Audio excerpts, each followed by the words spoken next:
এই বান্দা, আল্লাহ পাক তোমাকে বিবেক নামের একটা আদালত দিয়েছেন। এখন তুমি ওই বিবেকটারে তুমি কিভাবে ব্যয় করবা তুমি একটু চিন্তা করে দেখো।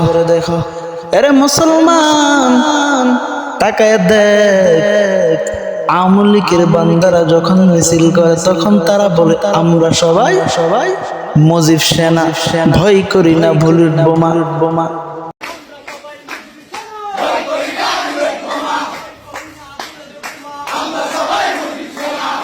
বলে না।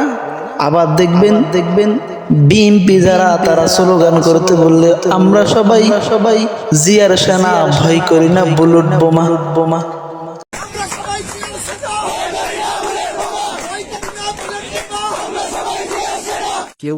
এরে বান্দা, আকল আল্লাহ পাক তোমাকে দিয়েছে, আমাকে দিয়েছে, একটু চিন্তা করে দেখো। আমি এই জন্য তো মাঝে মধ্যে বলি মুসলমান সবাই হতে পারবে, কালিমা পড়লেই তো মুসলমান হওয়া যায়, তবে প্রকৃত মুমিন সবাই কখনো হতে পারে না। এরে মুসলমান,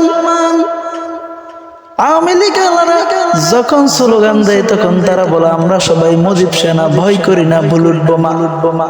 আবার যখন স্লোগান শুরু করে তার শুরু বলে জয় বাংলা বলে স্লোগান দেয়।